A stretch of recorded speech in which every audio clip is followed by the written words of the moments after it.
facto el estándar. Todavía existe uno más grande que tiene mayor capacidad de carga para aeropuertos, cuando tenemos cosas mayores a 30 centímetros.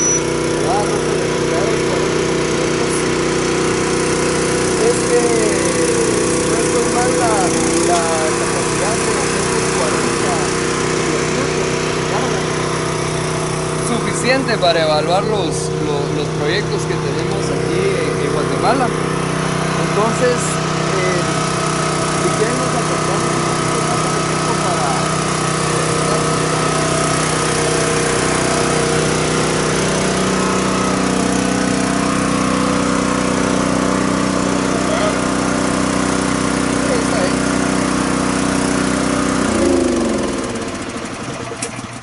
Entonces aquí está el sistema hidráulico donde tiene los pesos y donde vamos a aplicar la carga. La carga la definimos con respecto al esfuerzo que le vamos a aplicar a cada una de las capas. Recordemos que para una carpeta asfáltica es diferente esfuerzo que para una base, que para una subbase o que para una subrasante. Este es ideal para carpetas asfálticas y losas de concreto hidráulico. El otro, que es el pequeño, el LWD, es el que hablamos, que es ideal para control de calidad en subbases, en bases y en carpetas de hasta 5 o 6 centímetros de espesor. Para eso, para no usar la viga, pero como no todos entonces tenemos aquí esto, abajo mejor pueden seguimos ver usando la viga. Pero no puedes está la completar celda de aquí, no carga, usarla, que tiene pues. un diámetro de 300 milímetros. Eso también es cierto. En la celda de carga, justo en el centro, hay un sensor que es el que nos capta nuestra primera deflexión, que es la deflexión central. Luego pueden ver adelante de la celda de carga hay diferentes geófonos configurados a las distancias que vimos ya en el curso. Aquí en este caso se tiene uno a 200 milímetros, otro a 300, uno a 450, 600, 900, 1200, 1500 y no sé si llega al de metro 80, 1800, sí, entonces llega al de 1800. Entonces ahí cada uno de esos sensores, geófonos o deformímetros, como les queramos llamar, van captando una deflexión que nos crea el cuenco de toda la estructura de pavimento, y la idea es que logremos obtener una carga que nos llegue hasta la subrasante para poderla evaluar. Vamos a hacer una demostración ahorita. Tal vez encendemos el equipo para hacer unas caídas. Como lo habíamos mencionado, son 4 caídas. La primera es de acomodamiento de la celda de carga. Recordemos que la celda de carga tiene que estar completamente apoyada en toda su área en la superficie del pavimento, y los geófonos también deben de estar correctamente apoyados. Por eso, cuando tenemos una patología como un agrietamiento de cocodrilo, hay que ver que el geófono no vaya a quedar mal apoyado, porque nos va a dar un problema en la deflexión.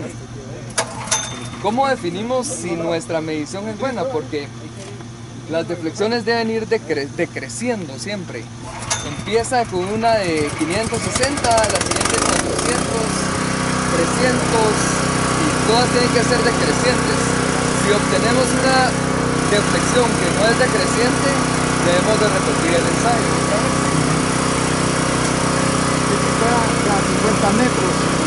Normalmente cada 50 metros. O sea, digamos ahorita se coloca un estacionamiento 0 más 0, 0. Se hace el primer punto y se avanza a los 50 metros hacia el siguiente. Así que el odómetro lo tiene el vehículo. El odómetro este lo tiene... El odómetro este tiene un carro, ¿la ven? La llanta tiene el sensor aquí adentro.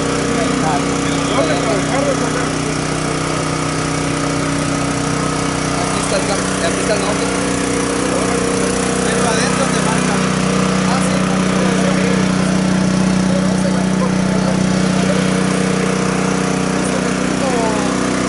A 30, 40 centímetros, la sección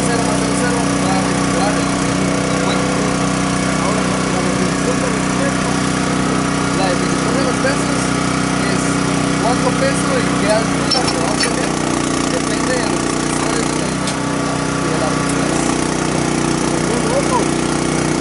Ya de la estructura. Normalmente se tiran 40 kilómetros, que son 9.000 libras fuerza. Ahorita creo que son 40 kilómetros. Por eso digo, los scouts para amortiguación.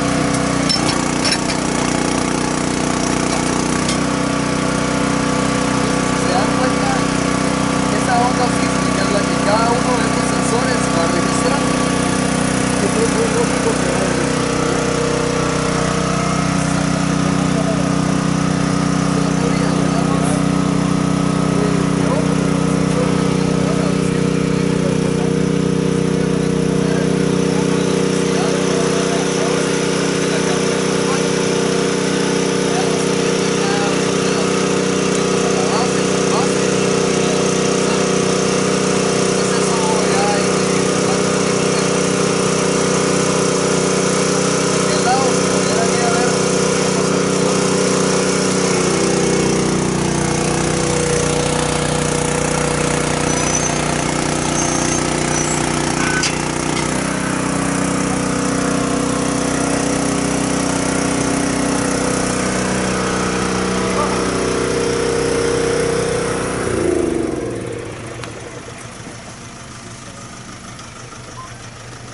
Entonces aquí se puede tal vez ir uno por uno. En la computadora registró 3 puntos. Ya el primero lo despejamos, los otros 3 se los empezamos a grabar. Sí, está como, se salió ahorita como a 60, 70 kilómetros. Eso normalmente se usa para pavimentos rígidos. Seguramente ahorita estaban evaluando un pavimento rígido.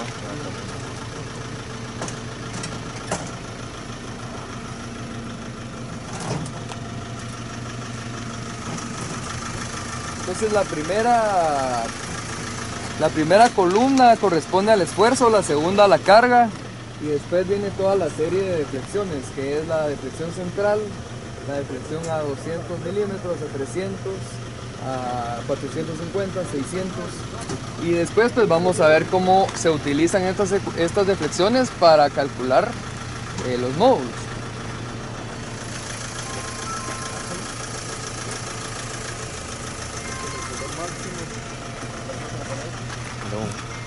Depende, digamos, es al revés, sería en este caso, sería la carga máxima para una carpeta demasiado, con un espesor muy grande.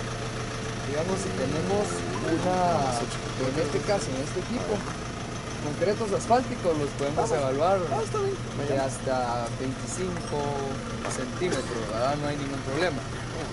Ahora, concretos hidráulicos, más o menos una losa de 30, 32 centímetros, ya no nos sirve ya necesitamos un mayor esfuerzo y debemos el heavy. El heavy ya es el equipo, normalmente este tipo de losas se encuentran en los aeropuertos, entonces se asocia mucho para ese tipo de proyectos. Si logran ver, lateralmente tiene un sensor también. Eso se usa en pavimentos rígidos para ver la transferencia de carga entre las losas. Y la transferencia de carga entre las losas es sencilla porque solamente es la diferencia entre el geófono a 300 milímetros dividido el geófono central. Y esa relación nos da, si es 90% de transferencia, 85%. La transferencia de carga debe estar arriba de 70% según la especificación. 70%. Debe ser, eso es en pavimentos rígidos. Ahora, en concretos asfálticos o en pavimentos flexibles, ahí estamos hablando de que con esto calculamos módulo de resiliencia de la subrasante, los módulos de elasticidad de la subbase, de la base y el de la carpeta asfáltica. O directamente el que vimos en la clase pasada, que es el módulo de pavimento, que ya es el conjunto de la estructura. Y el número estructural también, por medio de los datos obtenidos de este equipo, obtenemos nuestro número estructural actual del pavimento. Recordemos que este equipo necesita como variable de ingreso los espesores de cada una de las capas, ¿verdad? Entonces hay dos opciones, las calicatas o el georradar, o un complemento de los dos. Si tenemos unos espesores más, o una información de espesores más densa, tenemos una mejor respuesta en los módulos del retroanálisis. Básicamente eso sería, bueno, ahora la frecuencia de ensayo podemos hablar también, que era lo que platicábamos con el ingeniero. Normalmente se hace de forma alterna cada 50 metros. Aquí en Guatemala últimamente se ha venido haciendo cada 100 metros solamente en el carril más dañado. Eso es por temas de presupuesto, ¿verdad? Entre una frecuencia de ensayo menor tenemos más confiabilidad en nuestro estudio. Entonces, con este podemos medir la capacidad estructural que tenemos actualmente en el pavimento. Vamos a regresar un poco después a este equipo, pero ahora me gustaría que nos viniéramos a este otro, que es prácticamente el modelo liviano de este equipo. Si se dan cuenta, solo tiene 3 sensores. El primero está en el centro de la celda de carga, que no se puede ver. Tal vez si levantamos el equipo logramos ver dónde está el tapón del sensor o del geófono. Ahí está el primero, que es el central. En este caso se tiene un plato de 600 milímetros, igual 300 milímetros, perdón, 300 milímetros, que es igual al que tiene ahorita el gran. Y aquí solo logramos una carga de 11.2 kilonewtons. A veces se logra subir a 14, 15 kilonewtons, pero es lo máximo que se puede evaluar. Entonces, de igual forma se tienen estos sensores que son iguales a los del grande, a una distancia definida. En este tal vez me ayuda Edgar ahí con la cinta roja, que ya se movió un poco. Pero el primero está a 300 milímetros y el segundo está, perdón, el segundo sería este, a 300, y el tercero está a 600. Y estos son los pesos de amortiguación o los cauchos de amortiguación que nos va a proteger a la celda de carga después de la caída del peso. Ahora vamos a registrar 3 deflexiones, que es la central, la 2 y la 3, con una caída. Tal vez hacemos una demostración, Edgar, por favor. Perdón, ¿cuántos kilonewtons máximo nos da esto? Este nos da 15 kilonewtons máximo. Ahorita vamos a hacer una prueba con 11.2 kilonewtons, 11 kilonewtons más o menos.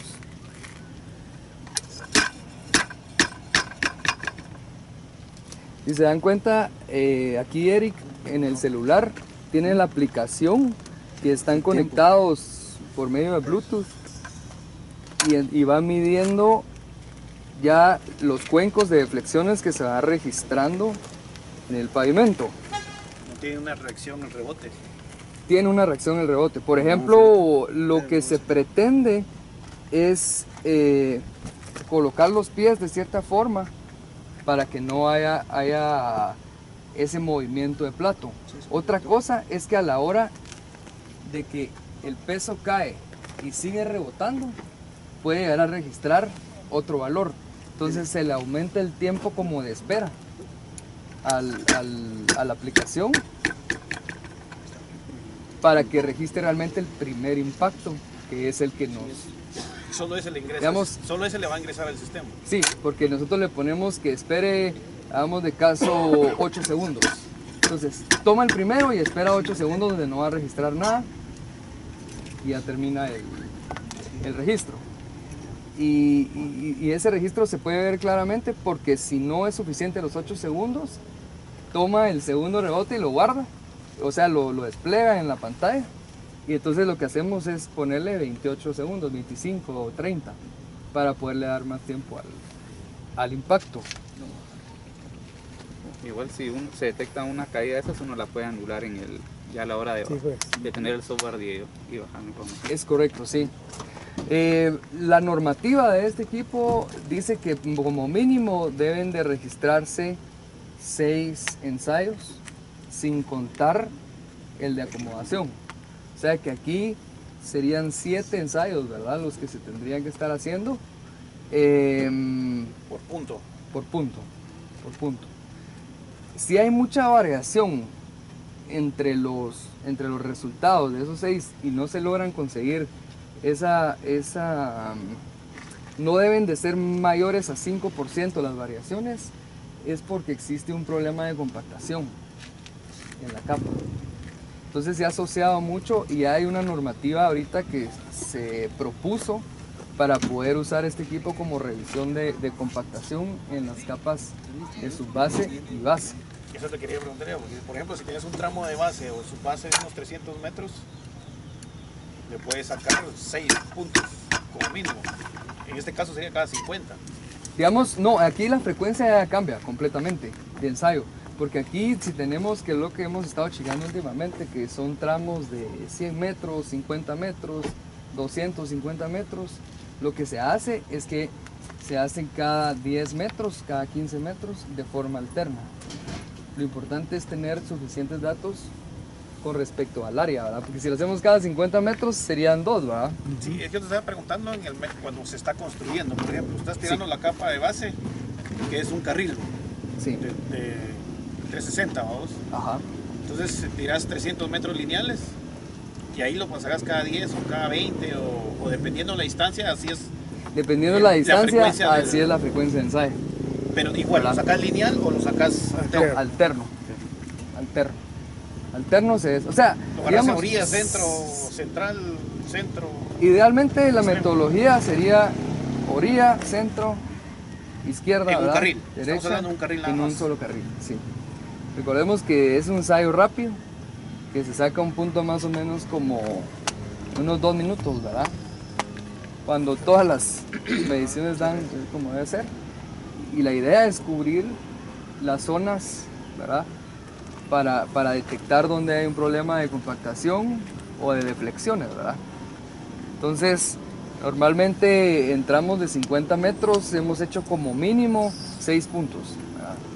6 puntos, 8 puntos, 10 puntos es representativo para el tramo. E incluso en una zona donde las deflexiones nos den muy altas, que recordemos que una deflexión alta es una deflexión mala, ahí sería interesante hacer más puntos alrededor para ver cuánto es la zona donde se tuvo una mala compactación o es una zona que está débil porque la subrasante no es buena o diferentes factores que se pueden investigar ya con el equipo. No sé si tenés para enseñarles a ellos cómo da que se lo van pasando.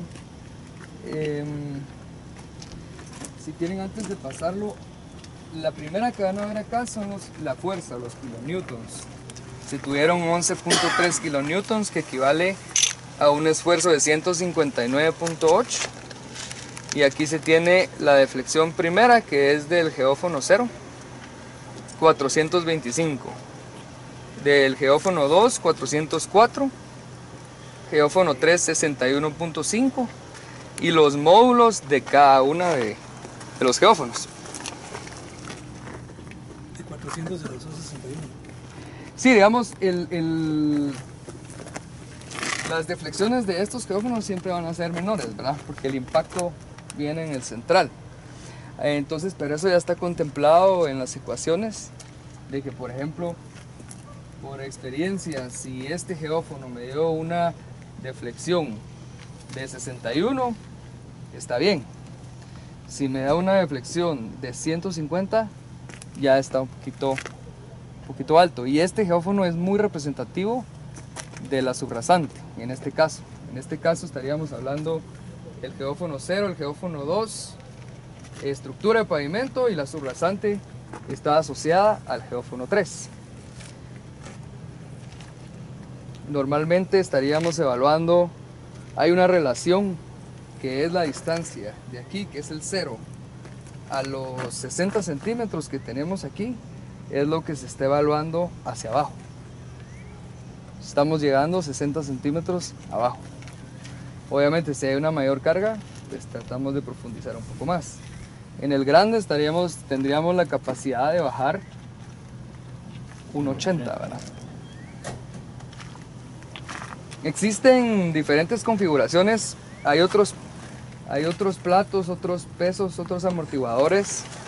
Por ejemplo, si yo estoy evaluando una subrasante, lo voy a evaluar con los pesos y las alturas que me den los 5 kilonewtons, porque es el esfuerzo que le voy a aplicar a la subrasante, y no los 11 kilonewtons que son los que debería de aplicar a una base o a una subbase. Entonces, ya dependiendo de qué capa se está evaluando, se definen los amortiguadores o las celdas de carga.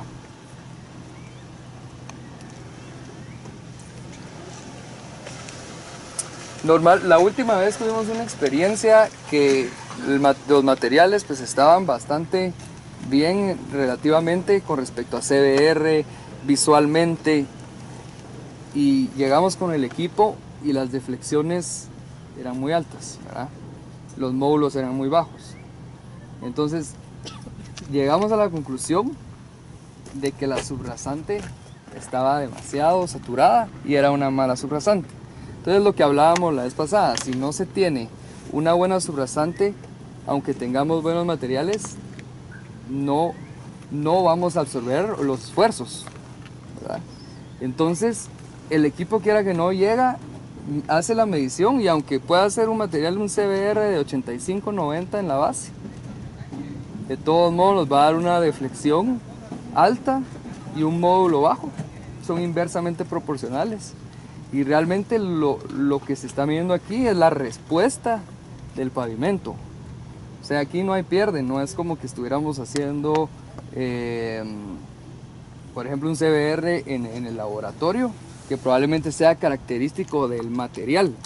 Y no aquí, que estamos realmente caracterizando la estructura en conjunto, junto con su cimentación, que al final de cuentas termina siendo la subrasante, el suelo natural.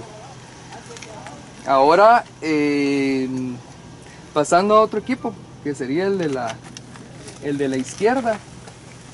No sé si Bernie puede ahí encendernos.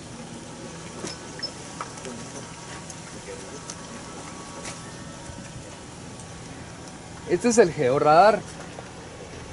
Y el georradar nos sirve para los espesores de pavimento que tenemos en cada una de las capas y para detectar anomalías como migración de pinos a la estructura de pavimento, socavaciones, vacíos por debajo de la losa en pavimentos rígidos, tuberías.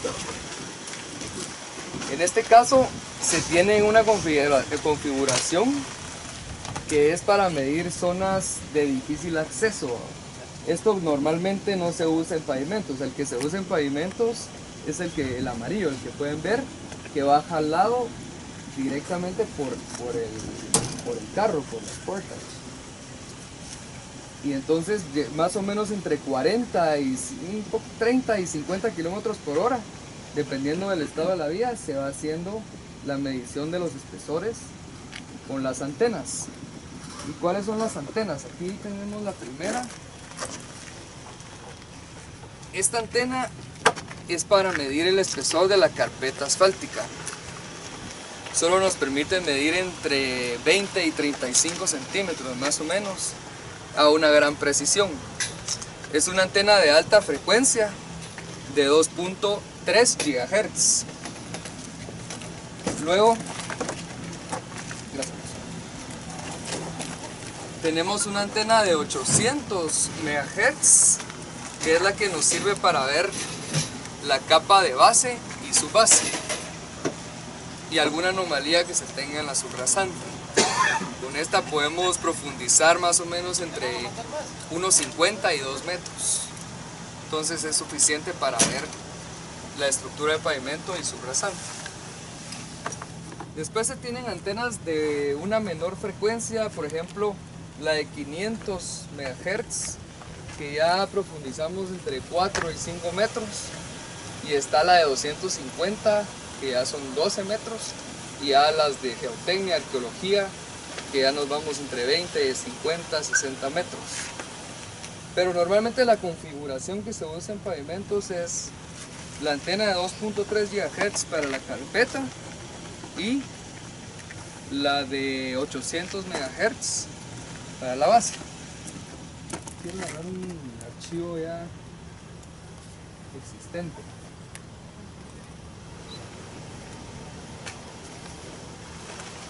Estos son los de mi hermano. No hay más.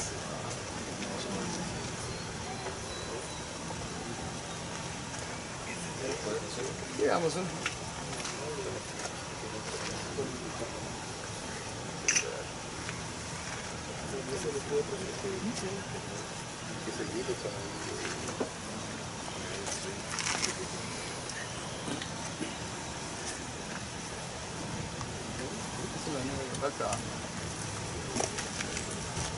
Si quieres hacer una medición con la otra, con la que ya, con la 800.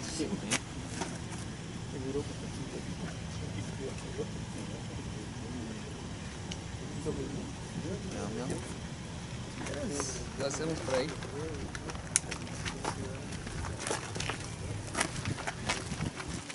Aquí se va a hacer una medición, se puede ver más o menos qué espesor tienen las capas, porque el equipo por default tiene una velocidad del material, digamos, por default, pero realmente se debe llevar a un postproceso en oficina para realmente conocer el espesor real de la capa.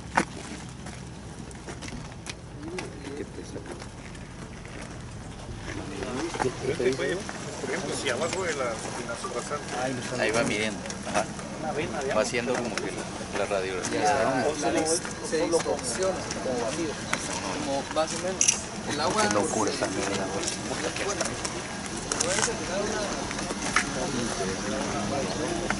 Ahí podemos ir viendo cómo está la subrasante, cómo está la base. ¿Cuánto tiempo es aquí? Son las deformaciones. Sí, sí. Vamos viendo las capas. ¿Ya? Subrasante, base. ¿Ah? ¿Hasta dónde llega la capa? Ajá. Aquí adelante vemos, vamos a ver ondulaciones, porque hay alguna tubería. ¿Ya?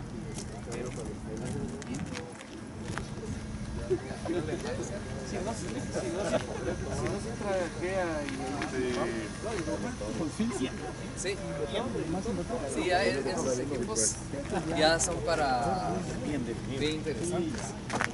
Sería bueno ver cómo si tuviera un ejemplo o algo. Por ahí lo debe tener, fíjate vos. Eso fue en el 2008 que lo hicieron. Sí, pues. Buenísimo. Pero sí, por ahí lo debe tener. Si lo consigo, te lo traigo.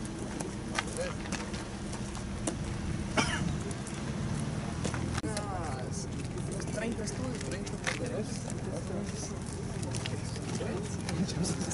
Como Mario ya Sí. traigo tu cosa, ya. Ah, buenísimo, buenísimo.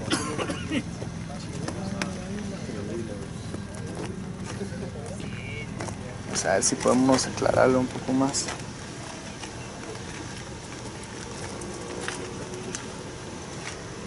Bueno, es un poco complicado verlo en campo ahorita, pero ya en el postproceso, este cambio de intensidades en fases se convierten ya en los espesores definidos de la estructura de pavimento.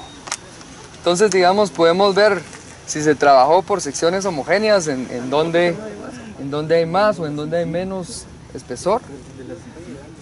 Y si tenemos algún problema que va de arriba para abajo, también lo podemos detectar, digamos, en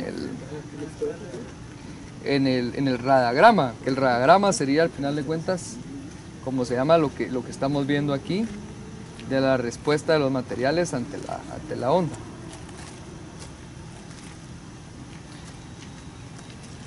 Aquí se tienen dos puertos. El primer puerto es el de alta frecuencia, que es el que va a la antena pequeña. No sé si ¿dónde está Bernie? Chequeame a ver si la pequeña ya agarró señal. Y el segundo puerto es el de baja frecuencia, que es donde conectamos todas las antenas, las más grandes, que es este de aquí. Estas blancas son solamente baterías que nos sirve para hacer la medición en esta configuración.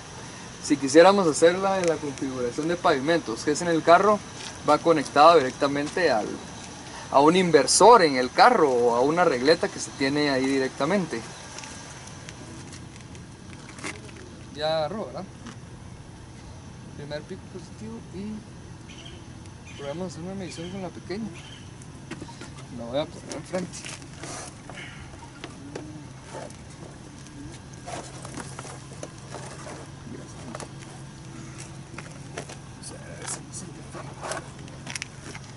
Dale.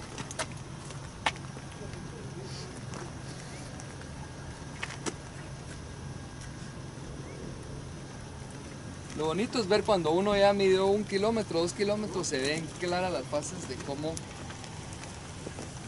se van definiendo. Ahí está la antena. ¿Ya está en blanco y negro? ¿Ya Sí. lo cambiaste? Solo la antena. La otra sí está en colores.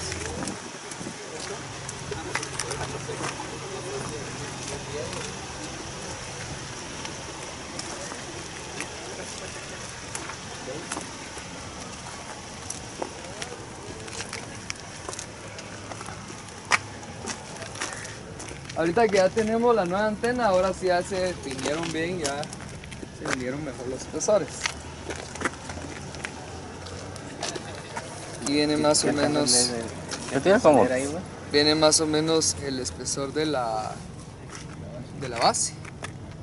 Y el de la carpeta viene en las fases más intensas. Aquí me marca más o menos como 30 centímetros, pero de la superficie hacia la base. Después hay una subbase que podría ser esta de aquí, como 45 centímetros. Y después ya viene la subrasante.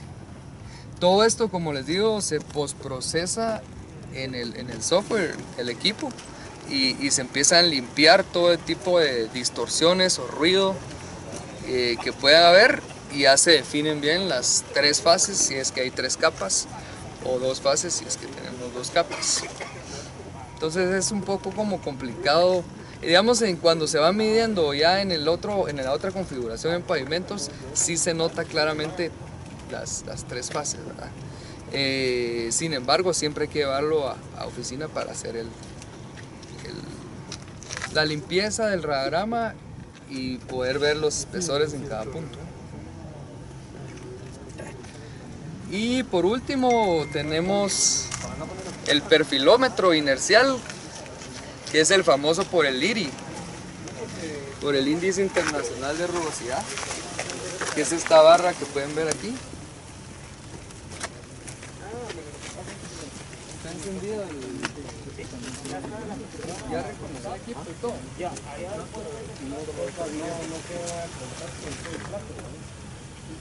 Entonces aquí se tiene un láser derecho, sería en este caso,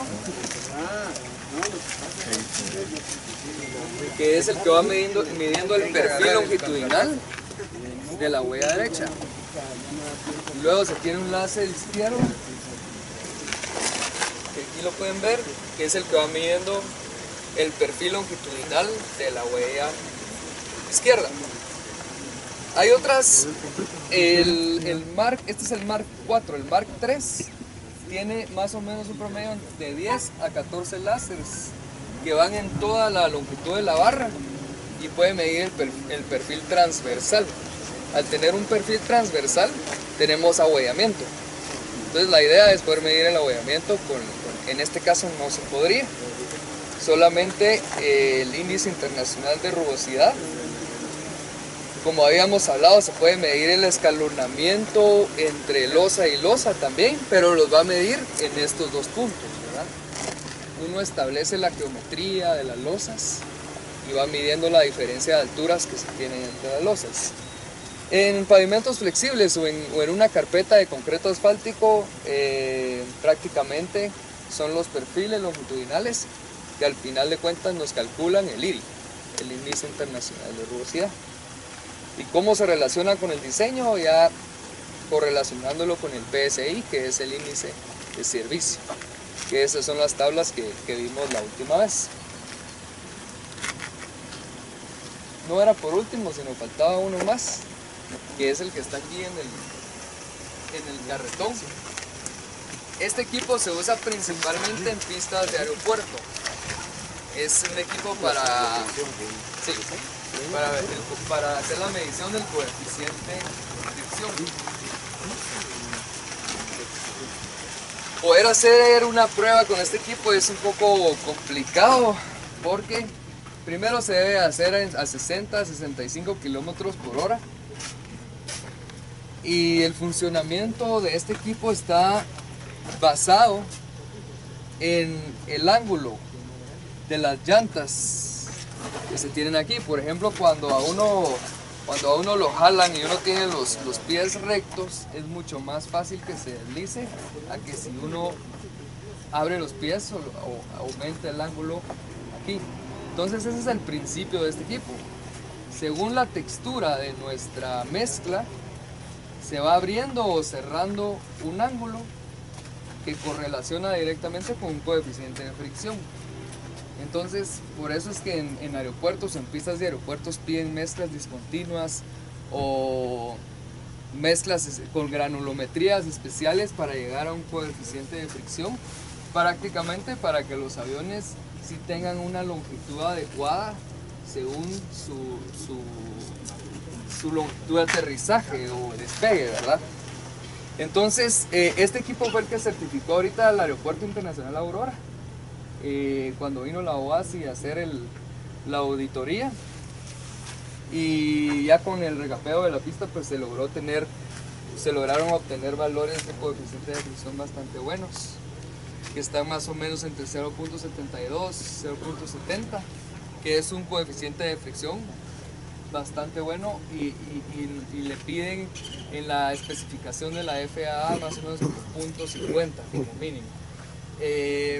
Hemos hecho algunas mediciones aquí en los pavimentos de Guatemala, en las carpetas de rodadura, y dan coeficientes de fricción hasta de 0.20, 0.30, que eso pues es un atentado también a la hora de que tengamos condiciones húmedas, y pues la seguridad vial también es importante. Está correlacionado con la granulometría o la textura, macro-microtextura de las mezclas. Entonces, digamos, esto sería en conjunto lo que es la serie de equipos, y que cada uno pues tiene el aporte para hacer una evaluación o un estudio según las condiciones del proyecto. Tenemos el FWD, el deflectómetro para la capacidad estructural, el LWD para el control de bases, subbases, subrasantes. Tenemos el georradar para espesores y anomalías, el RSP, que es el perfilómetro para la medición del IRI o el perfil longitudinal, y el miometer, que es para la medición del coeficiente de fricción y su correlación con la textura y granulometría de la mezcla. Cada uno de estos equipos va odometrado para que podamos meterle, por ejemplo, la estación 0+00 e irnos, o normalmente la estación inicial del proyecto 25+200, y vamos para adelante sumando el odómetro y su GPS, que también es sumamente importante para ver en dónde está cada punto. Y este equipo tiene la calibración es sumamente importante también. Este equipo de Cementos Progreso, si no estoy mal, lo acaban de calibrar hace unas 2 semanas, 3 semanas. Este equipo prácticamente está en excelentes condiciones para poder evaluar. Hay otros equipos que no están calibrados, pues el equipo va a seguir midiendo y va a dar resultados como son. La calibración, recordemos que se hace en función del uso y no del tiempo, ¿verdad? Bueno, básicamente eso sería la demostración de los equipos. Si tienen alguna pregunta hoy que tenemos ya cada uno de los equipos, sería excelente poderla contestar, ya que ahora creo que va a ser un poquito más fácil el tema de poder hablar de cada uno de estos equipos ya en el postproceso de los datos y en la evaluación y diseño. Así que si tienen alguna pregunta, con mucho gusto, y si no, pues podemos subir un rato al salón, ¿verdad? Cuando se pasa el kilómetro es indispensable procurar tener una velocidad. Sí, eso es muy buena pregunta. Digamos, el perfilómetro se debe de medir arriba de los 20 kilómetros por hora. Y puede ser hasta 120 kilómetros por hora, pero lo más importante es que sea una velocidad constante, ¿verdad? Tratamos de mantener una velocidad entre 40 y 60 kilómetros por hora, que sabemos que va a ser constante durante toda la medición y que no nos vamos a ir a topar con un tráiler que va a ser difícil de rebasar y que ya no vamos a tener esa constancia de medición. Sin embargo, pues este equipo, que es el más nuevo, que es el perfilómetro inercial, no tiene mayor problema con el tema de cambios de velocidad. Es muy poco lo que afecta comparado con los anteriores.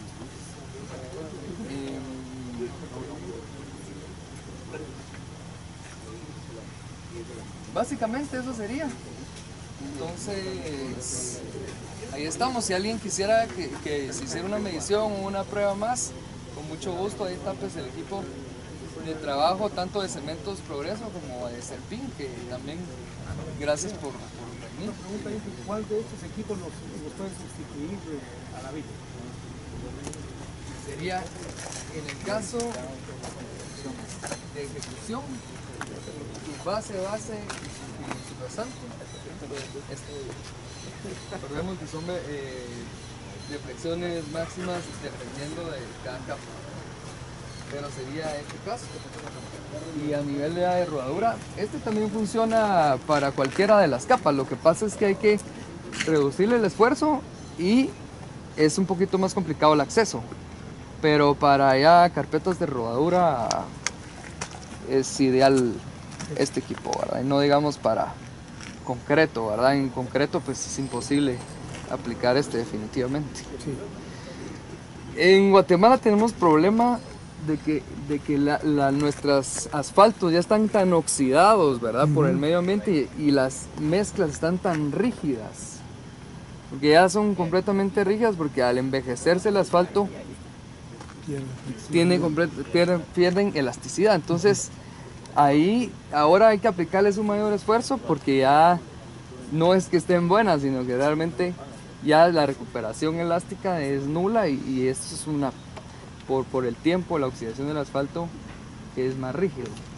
Y la ventaja de este equipo y este equipo es que miden la recuperación elástica y no se enfocan directamente en la rigidez, porque si nosotros hacemos una medición Benkelman, puede ser que la deflexión nos mienta por la rigidez, y el mismo tema que les hablaba de que asfaltos oxidados, envejecidos, son más rígidos. No, que aquí pues vemos por medio de los otros sensores complementarios la recuperación elástica de cada una de las capas, que esa va a ser prácticamente nula en una carpeta fallada, ¿verdad? Una carpeta fallada. Perfecto. ¿Alguna otra consulta o estamos con la demostración? En este caso, yo no sé si pusieron el odómetro también. Estos son los odómetros, los que pueden ver aquí en los vehículos, los que van midiendo por medio de las pulsaciones. Bueno, todos estos ensayos son no destructivos, y la eficiencia pues que se tiene es bastante alta. Para un estudio o una evaluación de la red vial del país, estos equipos la podrían hacer probablemente en unos 2 meses. Podría levantarse un estudio o una evaluación de la red vial de todo el país. Sí. Obviamente la frecuencia de ensayo, que sería el equipo crítico, es este, porque es cada 250 metros. Este es el crítico. Los demás se la llevan como si nada, ¿verdad? Porque esa velocidad constante, prácticamente 60 kilómetros por hora. Obviamente hay que evaluar de que no todas las rutas están en buena condición, entonces la aumentaría unos 15 días más o un mes más, unos 3 meses podría ser, ¿verdad? Que no hayan paradas ese día. Cabal y todo eso. No, pero realmente es de aprovechar la tecnología, ¿verdad? Porque, como hablamos, no es para sustituir a los ensayos convencionales, sino para orientarlos. O sea, en las zonas donde este equipo me dé los módulos más bajos y las deflexiones más altas, ahí es donde voy a hacer yo mi calicata y voy a sacar mis suelos, voy a hacer mi estudio completo de subrasante, mi estudio completo de subbase y base, para poder llegar a conclusiones un poco más adecuadas a lo que realmente es la solución del tramo. Y no sacar calicatas a lo loco con una frecuencia de 500 metros que tal vez a los 250 haya estado mi problema, ¿verdad? Entonces básicamente ese es el principio de la combinación de los equipos. No en todos los proyectos se necesitan todos. Básicamente estaríamos hablando del deflectómetro y el georradar. El IRI al final. El IRI al principio, si la vía está ya en condiciones de reconstrucción, no vale tanto la pena. Es solo una justificación de que se va a reconstruir la vía. Y no digamos el Newmeter, que pues es demasiado sensible para meterlo en pavimentos que no, o en superficies que no están en buen estado. Las antenas que ven ahí solamente son guía, porque como uno no ve la barra, pues obviamente la puede chocar, ¿verdad? Con algo, y solamente es como para que el piloto vaya viendo en dónde está la altura de la barra. Tramo o proyecto han usado todos los equipos así uno tras otro. Sí, normalmente el orden sería que va primero el perfilómetro midiendo el IRI y se colocan unos traficontadores para hacer el conteo de tránsito. Eso es lo primero que tiene que entrar. Después entra el deflectómetro a hacer deflexiones. Uno las procesa y dice quiero las calicatas aquí, aquí, aquí. Llega la gente a hacer calicatas, saca las muestras, las lleva al laboratorio y empieza, ya el laboratorio empieza a correr. Y el georradar, ¿verdad? El georradar se va junto con el deflectómetro para poder hacer el retroanálisis. Y finalmente, bueno, este no se usa. Y ese sería el procedimiento, ¿verdad? Los clientes que han hecho esto son público, privado. Ambos, la mayoría público. Hay voluntad. Sí, digamos, Marnos en la autopista Pariñas-Escuintla es bianual la evaluación con ensayos no destructivos. Es un ejemplo privado, ¿verdad? Público sí se ha hecho con Covial y Caminos en diferentes proyectos, ¿verdad? Ya más o menos son unos entre 32 y 35 estudios que se realizaron el año pasado más que todo, y este año con los equipos y diseños, ¿verdad? Pero realmente un diseño ya con evaluación se puede obtener en unos 10 días, 8 días, ya se tiene listo todo el informe, ¿verdad? Pero es por la misma facilidad y eficiencia. Y no digamos la confiabilidad, ¿verdad? Porque pues aquí ya estamos tratando con módulos de elasticidad y no con ensayos que ya son obsoletos muchas veces. ¿Y los más críticos que han tenido? ¿Resultado crítico? La mayoría, ¿verdad? Hay algunos tramos que son más interesantes porque por secciones homogéneas uno se puede dar cuenta que no siempre es la misma solución para todo el tramo, ¿verdad? Hemos encontrado subrasantes excelentes como por 3 kilómetros y después va el bajón, ¿verdad? De una subrasante muy mala. Sacamos las calicatas y nos damos cuenta que efectivamente había una subrasante buena en ese pedazo, pero no se repetía en el resto del tramo. Entonces, pues obviamente ahí es donde ya el diseño debe de ir por secciones homogéneas.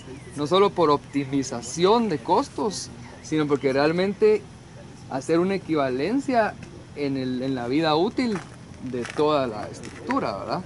Si no, vamos a tener zonas que van a fallar a los 3 años y zonas que van a fallar a los 8, ¿verdad? Y no se va a distribuir bien los costos de cada una de las propuestas estructurales.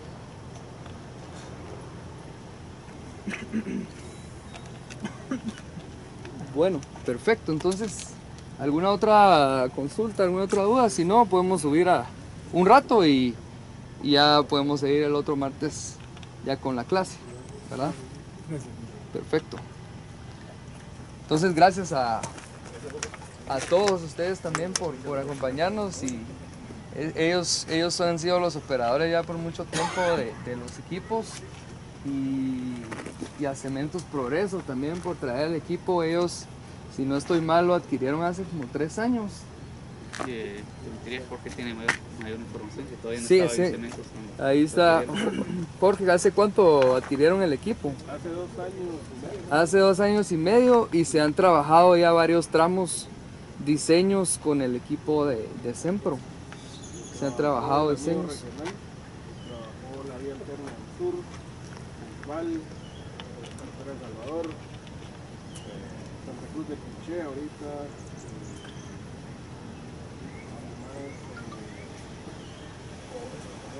Yapa, Sí. Serpín, en el aeropuerto. También. Entonces, pues, qué bueno que realmente ya en Guatemala existan empresas que tengan ya estos servicios, estos equipos, porque es de aprovecharlo. No solo es más barato que hacer un estudio convencional, sino que pues realmente se presentan informes más reales de lo que realmente es la solución de cada tramo, de cada proyecto, ¿verdad?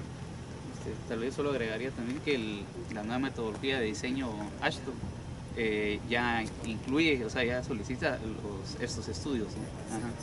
Eso es cierto. Por ejemplo, sí, las nuevas... La mecanicista empirista ya pide todos estos. Sí, las nuevas metodologías, como dice el ingeniero, mecanicistas empíricas, trabaja con módulos de elasticidad. Y son parámetros que no podemos obtener por medio de si es un CBR es una correlación, pero se debería obtener por medio de un ensayo triaxial, o en caso de mezclas un NAT o un módulo dinámico, o ya hay otros que son mucho más especializados que tampoco se tiene acceso aquí, y entra el factor tiempo y el factor costo también, ¿verdad? Entonces, esta es una forma de empezar a evolucionar ya a la nueva metodología AASHTO mecanicista empírica prácticamente, y ya no quedarnos en AASHTO 93, que hay muchas cosas que ya son obsoletas porque se crearon en otras condiciones que ahora no están vigentes, ¿verdad? Básicamente.